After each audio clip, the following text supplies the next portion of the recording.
Assalamualaikum warahmatullahi wabarakatuh. Shalom, Om Swastiastu, Namo Buddhaya, salam kebajikan dan salam sejahtera bagi kita semua. Yang kami hormati Ibu Eni Purwaningsih, SEMAK, dan yang kami kasihi teman-teman semuanya. Pada kali ini kami dari kelompok 2 akan menjelaskan mengenai aset berwujud dan aset tidak berwujud sebagai tugas akhir untuk mata kuliah pengantar akuntansi 2 dan lab dengan kode kelas KH002. Sebelum memulai presentasi, kami akan memperkenalkan diri kami masing-masing terlebih dahulu. Perkenalkan, nama saya Stefani Margareta Syekian dengan NIM 202501010207. Perkenalkan, nama saya Tiareka Putri Yuliasari dengan NIM 202501011193. Saya Ning Yunina Pega Melinda Yogi Putri dengan NIM 202501011137. Saya Salsa Bilarini Putri dengan NIM 202501011332. Saya Febriana Zalzabila dengan NIM 202501011326. Halo semuanya, perkenalkan nama aku Victor Carvano dengan NIM 202501021556. Oke, kita masuk ke dalam materi. Yang pertama adalah aset berwujud. Aset berwujud adalah aset yang memiliki bentuk fisik sehingga dapat dilihat dan disentuh secara langsung. Aset ini dimiliki oleh individu atau perusahaan untuk digunakan dalam kegiatan operasional maupun untuk menghasilkan manfaat ekonomi di masa depan. Contoh aset berwujud antara lain tanah, bangunan, mesin, kendaraan, peralatan kantor, dan persediaan barang. Dalam dunia akuntansi, aset berwujud memiliki nilai yang dapat diukur dan dicatat dalam laporan keuangan karena berperan penting dalam mendukung aktivitas serta keberlangsungan usaha. Slide selanjutnya, kita akan masuk dalam pembahasan mengenai karakteristik aset berwujud. Yang pertama, memiliki bentuk fisik. Aset berwujud dapat dilihat, disentuh, dan dirasakan secara langsung karena memiliki wujud nyata. Contohnya adalah tanah, bangunan, kendaraan, mesin, dan peralatan kantor. Yang kedua, memberikan manfaat ekonomi di masa depan.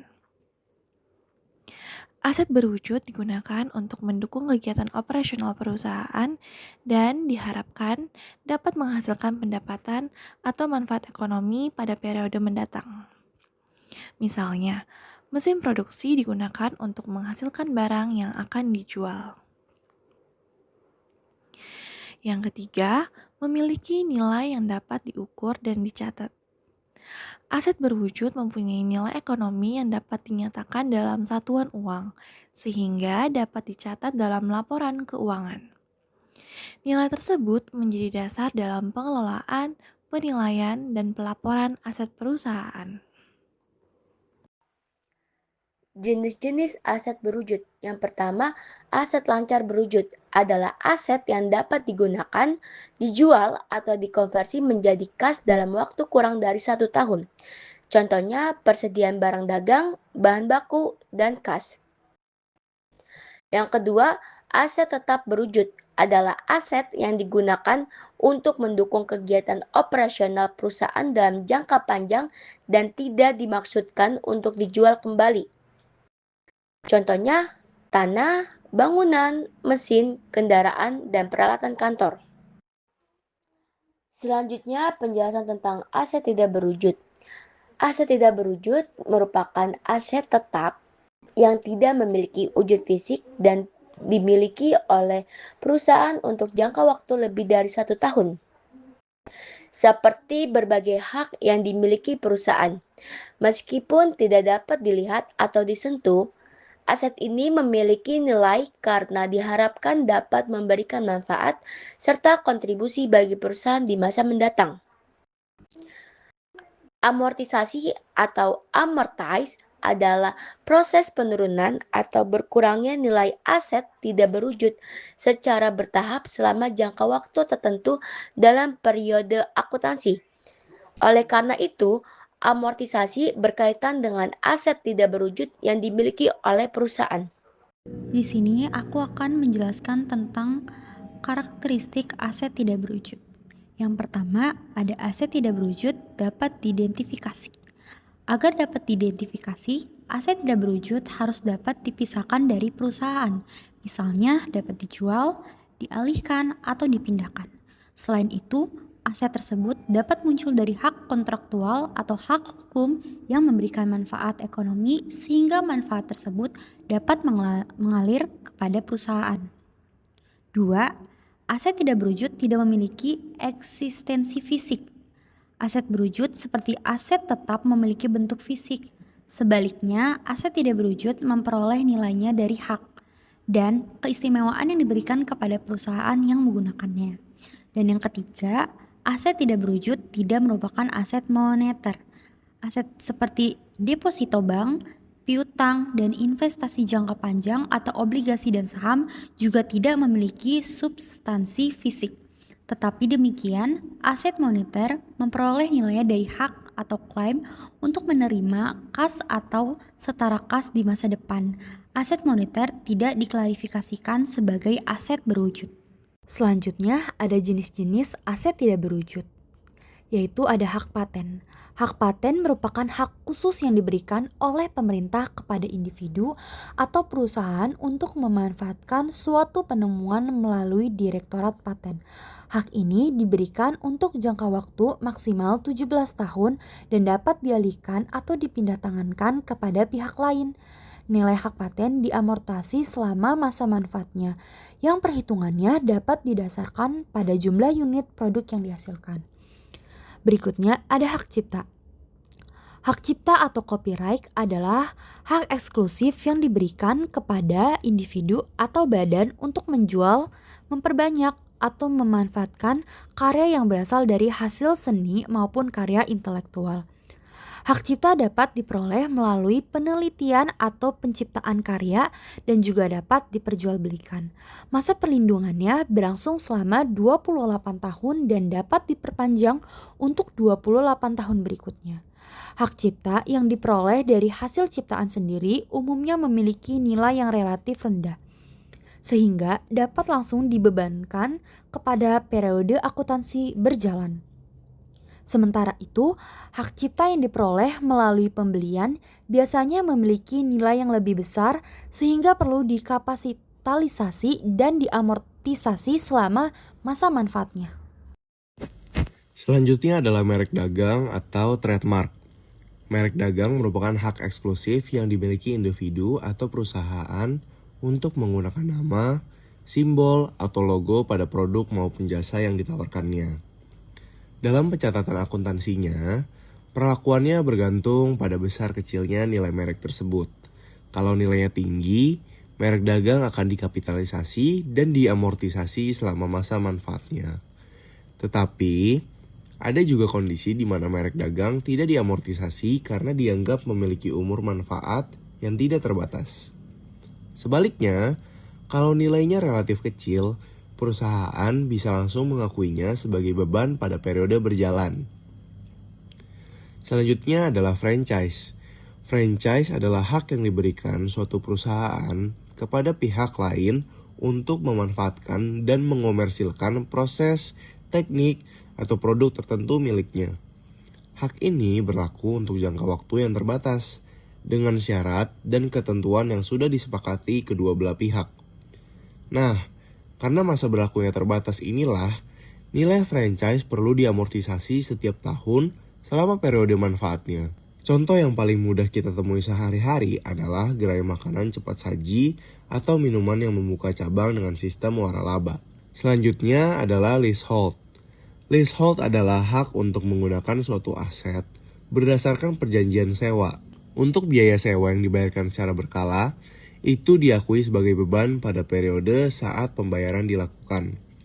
Sementara biaya sewa yang dibayar di muka bisa dicatat sebagai sewa dibayar di muka. atau digolongkan sebagai aset tidak berwujud apabila masa sewanya tergolong cukup panjang. Yang terakhir adalah goodwill. Goodwill merupakan nilai tambah yang dimiliki sebuah perusahaan yang bersumber dari reputasi baik nama perusahaan, kualitas manajemen, lokasi yang strategis, hubungan bisnis, dan faktor-faktor lainnya. Yang perlu digarisbawahi, goodwill baru dicatat dalam pembukuan ketika terjadi transaksi penjualan atau akuisisi, di mana harga belinya lebih tinggi daripada nilai wajar aset bersih perusahaan. Jadi, goodwill hanya diakui apabila muncul dari proses pembelian atau transaksi, bukan yang dibentuk sendiri secara internal. Selanjutnya ada contoh aset. Yang pertama ada contoh aset berwujud yang berupa tanah, bangunan, mesin produksi, kendaraan operasional, peralatan kantor, komputer dan laptop, dan persediaan barang dagang. Di contoh aset tidak berwujud, ada hak paten, hak cipta atau copyright, merek dagang atau trademark, franchise atau waralaba, leasehold atau hak sewa, goodwill, lisensi usaha, hak siar, dan hak distribusi. Selanjutnya ada penurunan nilai atau impairment. Penurunan nilai atau impairment adalah kondisi ketika nilai tercatat atau carrying amount atau book value. Suatu aset tetap lebih tinggi daripada jumlah yang dapat dipulihkan atau recoverable amount. Recoverable amount ditentukan dari nilai yang lebih tinggi antara nilai wajar dikurangi biaya penjualan atau fair value less cost to sell dan nilai pakai value in use. Nilai wajar dikurangi biaya penjualan merupakan nilai aset setelah dikurangi biaya penjualan.